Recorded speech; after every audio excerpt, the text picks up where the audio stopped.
Time now for a look at the days of business news. My name is Laban and tonight we begin with a dance of dragons and lions. Well, this is a report by McKinsey, where in the last few years you've probably noticed the increased Chinese presence in the country, setting up enterprises in the country. A McKinsey & Company report reveals that these Chinese-run enterprises have created employment for 127,000 Kenyans, mostly in the manufacturing industry. Now, here's a breakdown of what the report says. Of course, we begin with just a general overview, and this is looking at what are some of the research, what are some of the countries that McKinsey & Company conducted this research. That includes Kenya, South Africa, and Nigeria. Of course, it looked at 8 economies making up 2/3 of the total trade for the sub-Saharan countries. That's just a general overview of the report.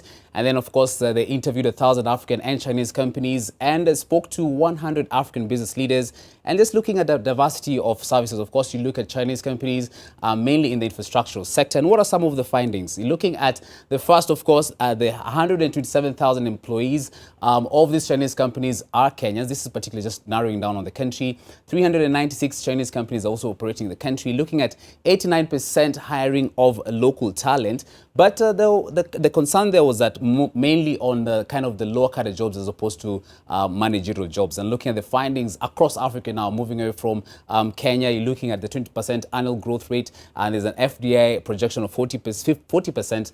And then there's 50% market share of all infrastructure sector. That's now looking at a diversity of areas, just now including engineering, procurement, and construction. That's where the 50% is going. And then the 20% is just looking at the profit margins created by the Chinese investments in Africa. Now, for you to note there, the 50 expectations of growth levels from 180 billion to 440 billion by 2025. Now, just to bring that home, that basically means that, looking at 7 times the country's GDP is what the Chinese companies are projecting the investments in Africa will bring them. That's by the year 2025. And just a quick note, well, what comes out of it is just local versus managerial hiring. So we have 90% locals, yes, are hired, but again, we only have 40% represented in managerial positions. The second there is how or where do they actually source for materials. We only find that 40% of their materials are locally sourced. There's now, of course, an increase in skills and knowledge transfer. And a key challenge that they mentioned there is on corruption. And that's across Africa, of course, looking at the 3 economies and other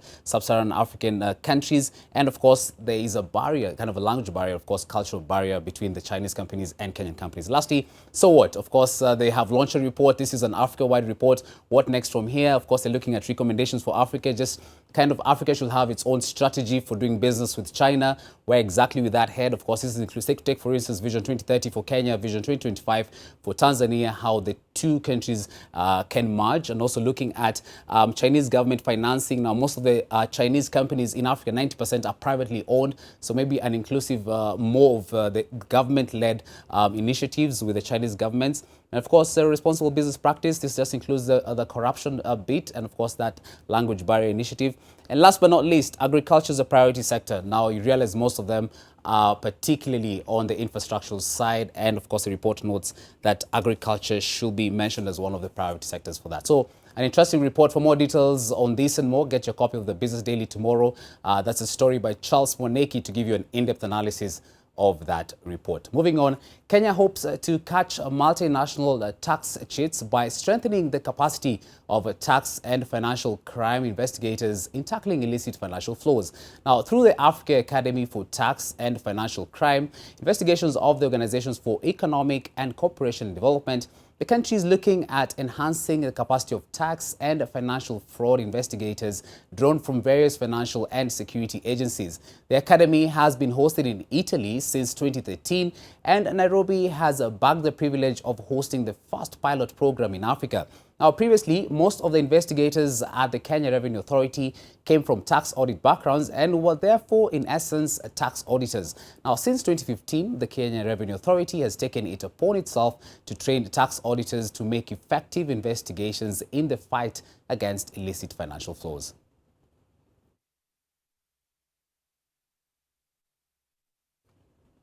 Now, there is a booming business at the Darajambili market situated along the Kisii-Isebania highway connecting Kenya and Tanzania.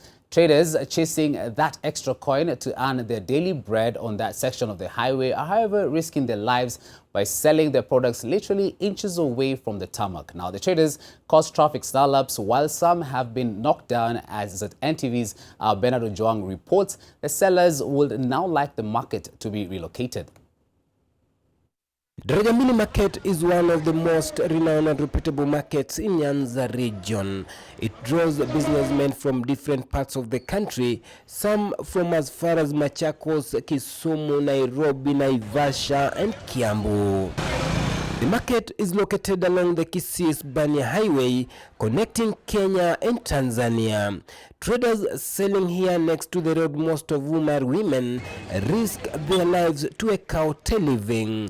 Despite the dangers involved, they persevere in order to put food on the table. Na sisi tunafanya biashara kwa magari katikati. Kwa maana tukiuza makaratasi na wamama wa viazi wako karibu na barabara, tukipita magari ndio hiyo, pikipiki ndio hiyo. Saa nyingine pikipiki imetuguza na magari ya tunashindwa, watusaidie na watusaidie. Kuna siku lori ilikosa breki, kiteremuka kwa hii mteremuko kutoka hapa town.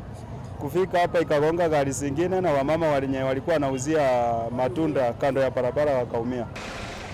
The county government of Kisii is aware of this situation and does in fact collect revenue from the traders, but it has failed to address the challenge of the dangers involved in selling right next to the road. Kuna jamu wanasukiza watu, alafu municipal wanapewa pesa, wanasika wataki kutoa jamu.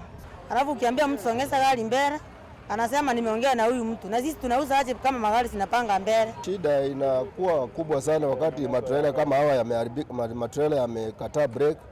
Ukipata mtu wa pikipiki alikuwa anajaribu kuepa hapo katikati, anashikiwa hapo katikati, anapata kuumia.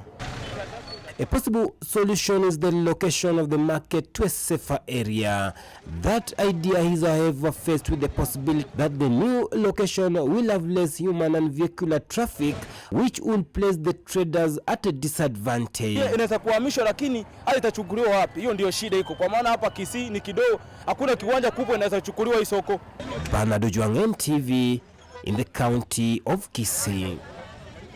The East African grain traders, among them Kenyans, have signed contracts worth $1.2 billion with Indian companies for sale of commodities. Now, a total of 50 deals were made for the purchase of 39,272 metric tons of various grains such as sorghum, rice, pigeon peas. Now, further 49 contracts were signed for sale of machineries from India to East Africa, which enabled the region to start the processing of the pulses it produces. Now, the deals were made at the just concluded Indo-Africa agribusiness held in India. Has even helped private sector and farmer groups to develop infrastructure for handling and storing and warehousing grain. We have visited many warehouses that have been constructed using grants from government, constructed right in the farms. They are not in some urban areas. Small tea firms that fall under the SME category will now be able to access international tea market directly. Now, that's after signing a memorandum of understanding with the Export Promotion Council and the Tea Directorate. Now, the deal will see the firm double the export market share from the current 10% that they control in the global scene at the moment. And the tea export business is dominated by multinational, and this deal is set to offer some competition. Now, under the program, just looking at the opportunities that it will create, the Export Council will provide the SMEs with knowledge on how to win and retain international buyers.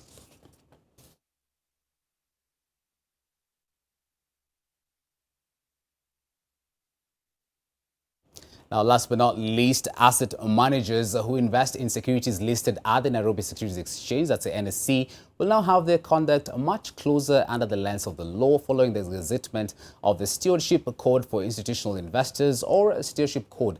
Now, the institutional investors are now to take up the role of stewardship as the representatives of their clients or investors. Now, this seeks to encourage continuous improvement, that's in corporate governance practices in listed companies and other approved products. The regulation applies to pension funds, private pension schemes, insurance companies, Takaful or Islamic insurance operators, investment trusts, and collective investment schemes.